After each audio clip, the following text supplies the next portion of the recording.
tengo aquí un libro, me lo he pasado con este libro en grande, lo firma un extraordinario divulgador, un buen especialista en recoger desde crónica negra de la ciudad y del entorno hasta misterios por ahí ocultos. Con todo respeto, se ha metido en los rastros de lo sagrado. No es un libro religioso, pero sí que aborda la necesidad, la curiosidad de los misterios, es decir, la búsqueda del ser humano de lo sagrado sobre la divinidad y de los restos que deja en el mundo. Él se llama José Manuel García Bautista, es joven y amigo, y esta mañana nos visita aquí en los estudios. Ha venido dando un paseo, manga corta, camiseta de rayas, feliz y contento. Fresquito, Carlos, fresquito. Bueno, fresquito, sí, fresquito. Fresquito es lo que hace fuera, vamos. Sí. Sí. ¿Qué te ha llevado a esta mirada desde una perspectiva histórica, arqueológica, popular de las cosas, de las religiones? Pues sobre todo porque uno cuando contempla la Semana Santa y contempla todo lo que es el fervor popular, ¿verdad?, pues no deja de preguntarse en muchas ocasiones de dónde vienen todas estas costumbres que tenemos, ¿verdad? De ir a una iglesia y darle un besito en la mano a un santo, o de pillar un trocito de tela, de por ejemplo, Sor Ángela, y guardarlo en la cartera. Y son costumbres que yo por lo menos lo veo mucho, ¿verdad? E incluso en alguna ocasión lo he hecho, y que no deja de llamarme la atención. Y a partir de ahí, pues empieza una búsqueda que digamos que ha ido de adelante a atrás, ha ido desde lo más moderno a lo más antiguo, y en lo más antiguo es donde nos encontramos quizás las perlas más curiosas de este anecdotario de las reliquias.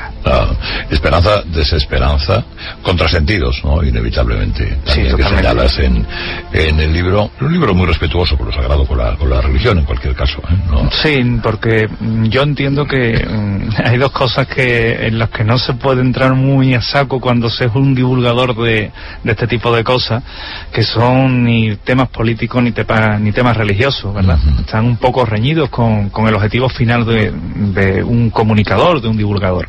Entonces, bueno, se toca desde un punto de vista histórico, como bien ha comentado, un punto de vista arqueológico. Se trata de arrojar un poquito de ciencia a lo que hay, un poco de desvelar la realidad que hay tras muchas de esas reliquias, y para nada se trata de ser ofensivo en ninguna en los ámbitos religiosos que se tocan, que fíjate la que tienen liada por ahí, por otros lares, con determinadas películas, ¿verdad? Sí, con mamá. Oye, la primera parte del libro, en la que haces o le echas un vistazo a los misterios del Antiguo Testamento, desde el Arca de Noé, que dicen que por ahí por el monte Ararat existe un arca o algo parecido. Por allí anda. Por la cara que da, no sé si a Turquía o a qué cara da ese monte, y aseguran que allí existiría esa reliquia viva del diluvio. ¿Hasta qué punto eso es así? El diluvio como tal es un acontecimiento que no fue universal, fue local, una inundación local, y que pudo haber tenido allá hacia el año 4000 a.C., más o menos. Como digo, inundaciones locales que además en todas las culturas hay un relato de una inundación local. Ahora bien, llegamos al tema del barco que posiblemente esté en el Ararat, pero claro, es que bajo el nombre Ararat hay al menos 6 denominaciones. Entonces allí se sube un buen día un alpinista francés, Ferdinand Navarra, y dice que ve una caja muy grande, porque el arca era una caja, no era un barco, y también recoge la tradición de los pueblos de allí, pues de entregar trocitos de madera con restos de brea. A mí me extraña que la brea se mantenga tanto tiempo, pero en fin. No. Y bueno, y con el tiempo también ha habido otros investigadores, otras universidades que dicen haberla visto. Realidad hay poca, Carlos. ¿Para qué nos vamos a engañar? Realidad hay poca. Sabemos que posiblemente pues es un relato bíblico basado en hechos exagerados, contado de una forma, modo de cuento para niños chicos, para que la gente de la época lo entendiera, pero que realmente, todos son conjeturas hasta que no se nos ponga delante el arca y nos digan, voilà, es aquí el arca. La Torre de Babel. La Torre de Babel, otro edificio imponente que posiblemente fuera un sigurat. Un sigurat, ya de ello nos habla que fue destruido hacia el siglo V a.C. por parte de Jerjes, cuando cuando arrasa con toda la zona, y que era posiblemente una de estas construcciones piramidales, mastaba sobre mastaba, bueno, un edificio muy grande, de unos 100 metros de altura, que se mandó construir para adorar al dios Marduk. ¿Qué ocurría? Que posiblemente también hubo una confusión de lenguas, pero no porque Dios mandara un castigo divino. El dios de aquella época era además un dios diferente, era un dios justiciero que le gustaba darle palo a la gente. Luego ya cambió el concepto, y allí lo que pasaba es que trabajaban muchos esclavos de diferentes nacionalidades, sin que el concepto de nacionalidad estuviera definido. Entonces tenían diferentes lenguas y bueno, era normal que no se entendiera allí un cristiano si no tenía un intérprete, por lo cual también es posible que fuera un mito, un relato legendario, pero que en ningún caso fuera tal y como nos cuentan, como te comentaba antes, ese gran libro de pequeñas historias, de pequeños cuentos, que es la Biblia del Antiguo Testamento. Oye, José Manuel, los lignum crucis, es decir, aquella incrustación de madera que provendría de la cruz en la que fue clavado Jesús, si juntamos todos los lignum crucis que hay en el mundo, la cruz sale aproximadamente... Como el estadio de Maracaná. Es el estadio de Maracaná. Un estilo, más o menos. Las carabelas de Colón y un supletorio. Eso es horrible. Es que, fíjate, Carlos, que cuando, por aquella época, claro, las reliquias servían para evangelizar, ¿no? Tú llegabas a una ciudad que allí no había muchos creyentes y decían, te voy a traer la mano de San Agapito. Y decía, oye, la mano de San Agapito, ¿y qué hizo ese? Ese hace muchos milagros, venga, trátela. Y se llevaba la mano de San Agapito para allá, ¿no? Entonces, claro, ni era la mano de San Agapito ni era la mano de nadie, era una mano que habían pillado por allí. Y claro, aquello servía para evangelizar. Con los lignum crucis ocurre lo mismo. Santa Elena, cuando llega allí a la Jerusalén de la época, con el obispo Macario, que le cayó el marrón de enseñarle a esta mujer dónde estaban los santos lugares y las reliquias, que era lo que ella quería. Se encuentra una cisterna con 3 maderos, con clavos, y dijo, mira, esta es la cruz de Cristo, tiene que ser, pero claro, a partir de ahí empiezan a sacar chillitas, palillitos de dientes, como yo digo. Pero es que cuando te das cuenta, en Inglaterra, en Francia, aquí en España, por supuesto, en Portugal, en Italia, bueno, en Italia también pasa como en España. Total, que cuando la juntaban, pues un bosque directamente. Claro. Credibilidad sobre ellas, pues de poca, evidentemente. Lo que hay es lo que hay. Los dedos de San Juan, según el cómputo, San Juan tendría 60 dedos, según ahí aproximadamente. Pero manita, ¿eh? Claro.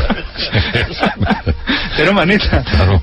Cuando iba a la manicura se echaba a temblar a la criatura hay que la cogía. 60 dedos de San Juan, ¿no? 60 dedos de San Juan, tal cual, es verdad, es así, vamos, no es que el hombre tuviera 60 dedos, es que ocurre lo mismo. Cogían y cuando había una ciudad importante que medio merecía la pena, le tenían que dar algo que fuera de enjundia, ¿no? Hay 2 cabezas de San Juan. No sabemos si el hombre era bicéfalo o no, pero bueno, que también está ahí. Y le daban un dedo.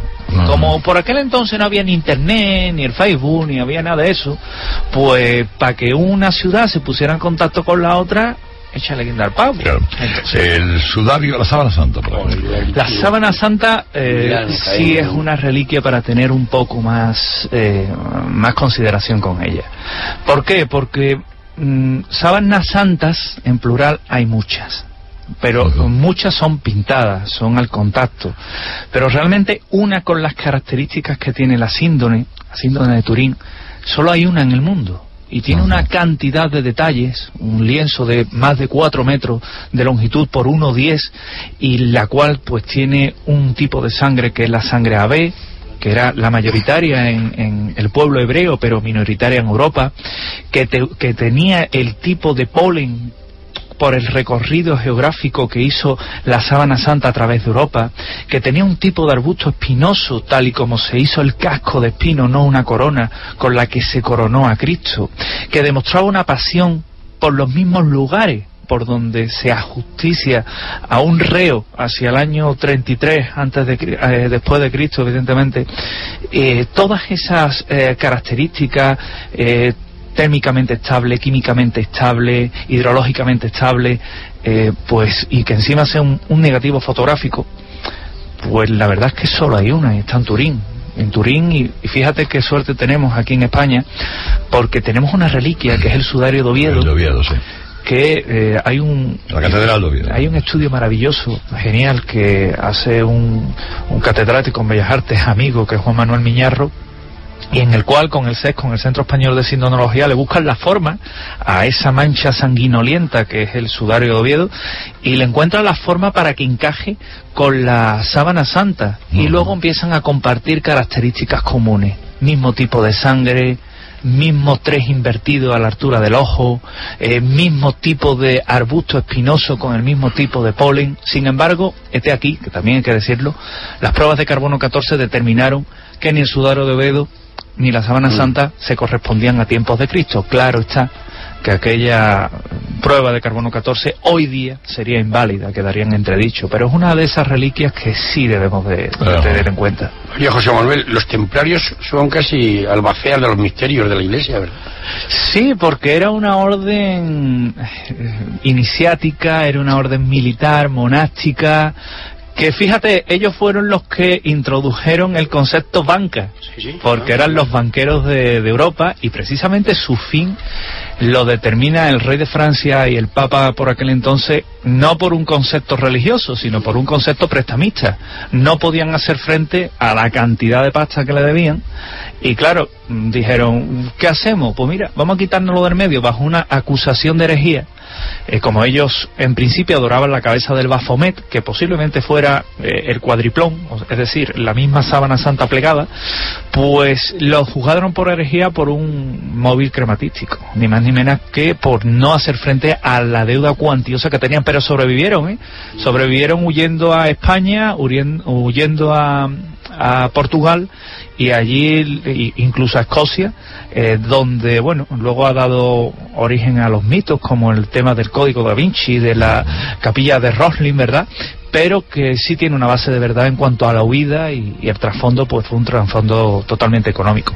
Oye, los estigmatizados, qué curioso. Hace muchos capítulos, hay varios ejemplos en el libro muy interesantes. Es interesantísimo, y además ahora te voy a exponer una duda que yo tengo también, porque los estigmatizados no sería más que la representación en el cuerpo de una persona de las huellas de la pasión de Cristo. Bien, hasta aquí perfecto. Todos conocemos a estigmatizados, ¿verdad? Que además famosos y santos.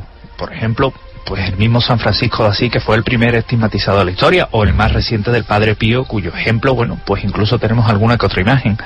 Sin embargo, en la mayoría de estigmatizados, daros cuenta de un detalle, muestran las huellas de la pasión, es decir, las llagas en las manos, ¿verdad?, en el costado, pero sin embargo en las llagas de la mano lo plasman en la palma de la mano, cuando realmente debería de ser, como bien indica, por el espacio de desktop, por la muñeca. Entonces, esto que nos dice es un detalle nimio, tal vez para uno, importante para otros, porque lo que nos viene a indicar es que es un juego de la mente en muchas ocasiones. Cuando no es un fraude, es un juego de la mente, y es un efecto que tiene esa sugestión, esa capacidad que tiene el ser humano para sugestionarse. Tenemos ejemplos, en los ejemplos del placebo, por ejemplo, pues esto vendría a ser algo similar.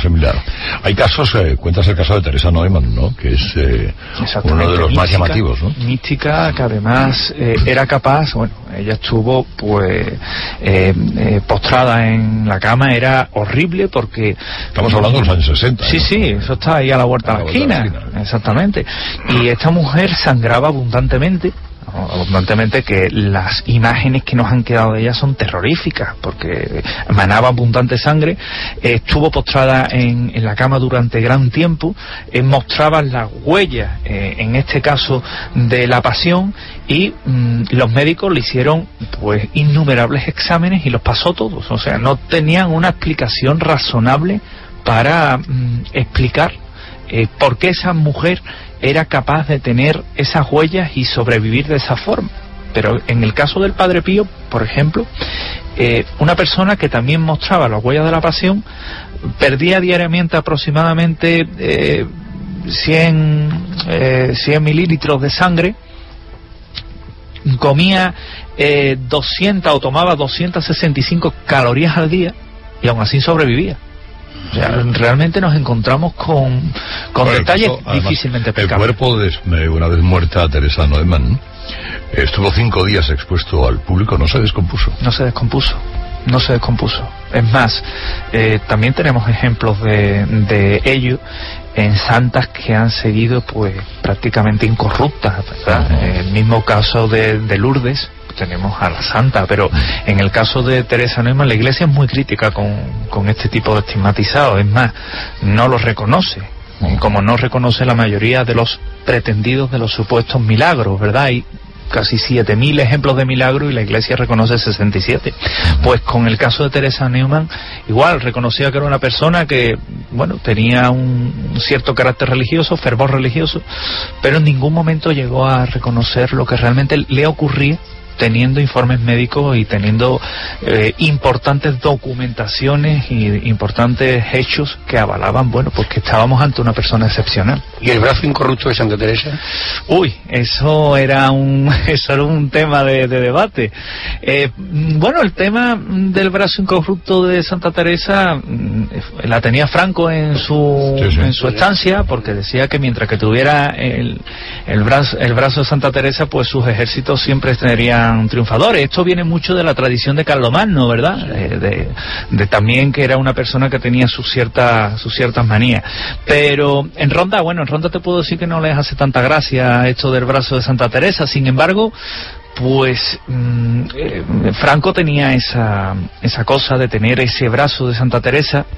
Realmente nunca se demostró que tuviera una incidencia directa, porque sabes que en política, como en ese tipo de regímenes, pues hay algo que es importante y que no se basaban por las fuerzas de la religión, sino por las fuerzas de las armas.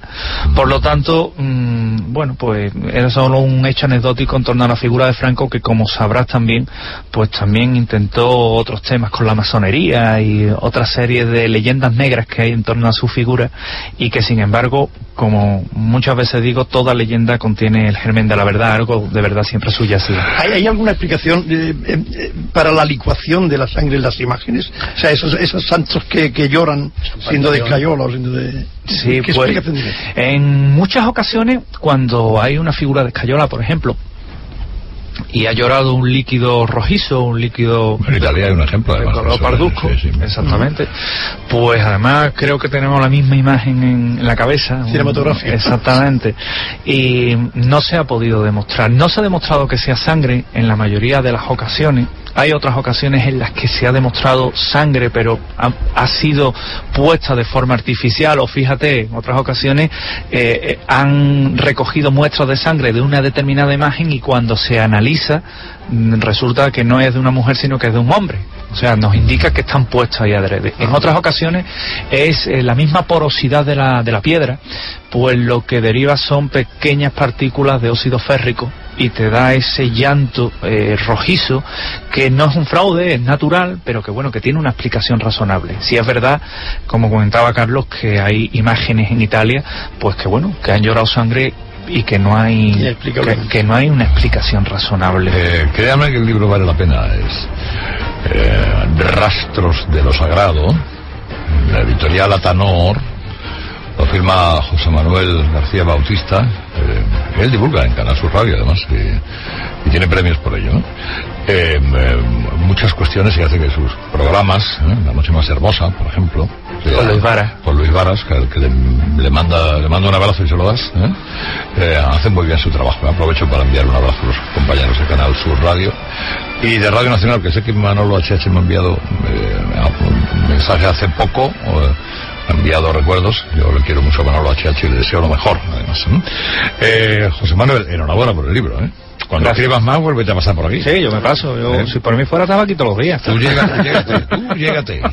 Yo me llego, ¿no? Bueno, enhorabuena, un abrazo muy fuerte. Gracias.